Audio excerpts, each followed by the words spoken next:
Côte d'Ivoire, la condition du retour de Soro à Abidjan est d'adhérer au RHDP et de se mettre à la disposition de Gong.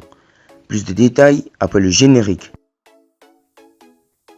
Avant de commencer, abonnez-vous à la chaîne et activez la cloche de notification car cela va vous permettre de ne plus manquer les prochaines vidéos. Let's go!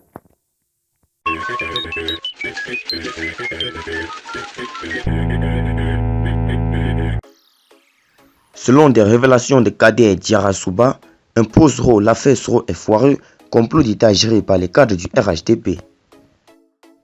Déjà au Conseil des ministres à Katiola lors de la récente visite d'État dans le handball, Alassane Dramane Ouattara et ses ministres avaient débattu d'un dossier consécutif à un audit sur la gestion de Guillaume Soro à l'Assemblée nationale. Le chef de l'État avait trouvé le dossier tellement léger qu'il l'avait balayé du revers de la main. Il avait rigolé puis a ruminé sur le fait qu'Amadou Soumaro, commanditaire de l'enquête, s'était précipité sans passation de charges dans l'ex-bureau de Guillaume Soro et vouloir par la suite lui imputer des crimes économiques. Alassane Dramane Ouattara a mis en garde contre la persévérance sur cette piste au risque de se casser la figure si jamais on intentait un procès au député Feke Sedougou. Adou Richard, dans la récitation de sa dictée dernièrement au palais de justice du plateau, n'en fera pas le cas d'ailleurs.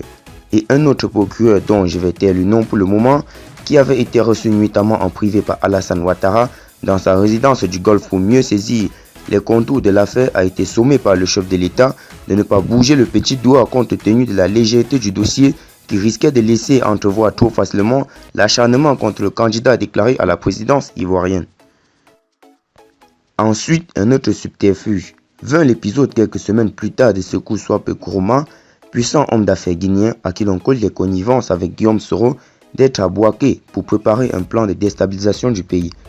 Ahmed Bakayoko, que le service de renseignement avait mené en bateau, le rassure sur la présence de cet homme dans l'ombre dans le centre du pays, s'est ravisé quand ce dernier n'a pas manqué de le dire aux autorités ivoiriennes qu'elle s'ennuyait.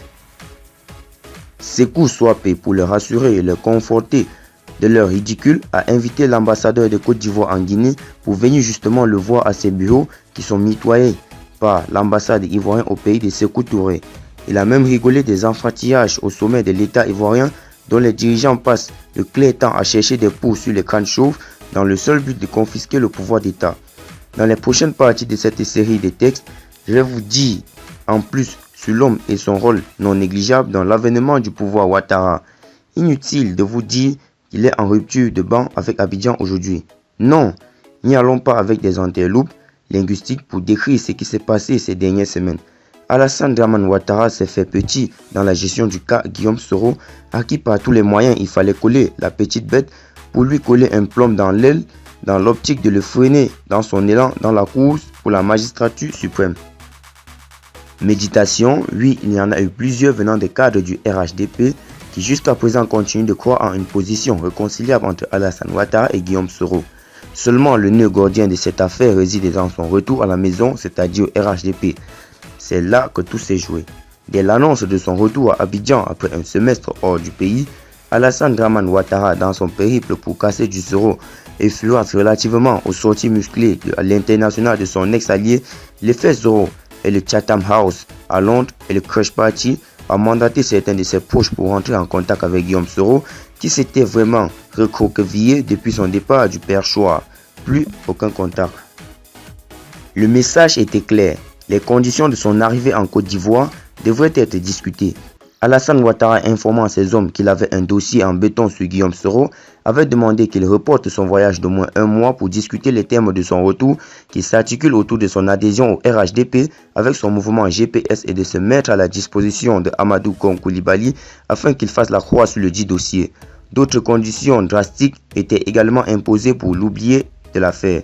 Le dossier en question connu de tous depuis 2017, puisque Guillaume Soro avait grogné au père d'Alassane Ouattara en dénonçant les manœuvres des services de renseignement qui renvoyaient toujours des espions à ses trousses, le chef de l'État ayant reçu copie de l'enregistrement de Soro lui avait fait entendre c'est Ahmed qui aime jouer à ces choses-là.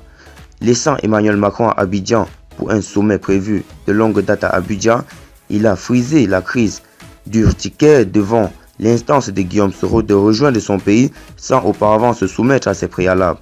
Le chef de l'État a par la suite demandé un gage de bonne foi à Guillaume Soro, toujours inflexible sur sa position. Vous avez sans doute noté le communiqué de demande d'audience du président de GPS au président de la République.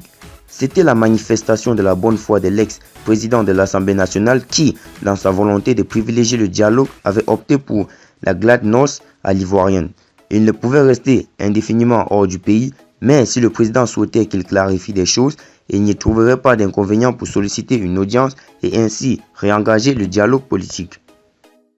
Autant vous dire que les analystes politiques autour de Ouattara ont vite fait de lui faire remarquer que recevoir Guillaume Soro après lui avoir manqué tant de respect chez les Blancs serait le mettre en position de force dans son statut d'opposant si jamais il n'acceptait pas de revenir au RHDP.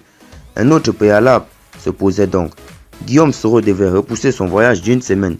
Alassane Ouattara s'est lui-même proposé pour organiser, suivre et encadrer le retour, mais il devait accepter d'intégrer le parti présidentiel. Des négociateurs proches de Ouattara ont prié Soro de ne pas embarquer dans l'avion. Ils viendraient eux-mêmes le voir à Paris afin de gérer pour que le vieux se calme. La position de Guillaume Soro est pourtant restée constante. Même ayant un profond respect pour Alassane Ouattara, son adhésion au RHDP est inenvisageable. Il maintient la date de son retour, certes décalée d'un jour, le casus belli pour Ouattara. L'impréparation d'Ado Richard lors de son talk show au palais de justice d'Abidjan vous laissera deviner de comment il lui a été imposé de façon active d'engager des poursuites contre Guillaume Soro. Ces balbutiements aux questions de journalistes révèlent bien que lui-même ne maîtrise pas la patate chaude, mais vous fera aussi remarquer que la justice ivoirienne est inféodée aux desiderata des dirigeants du parti présidentiel positionnés au-dessus de l'État.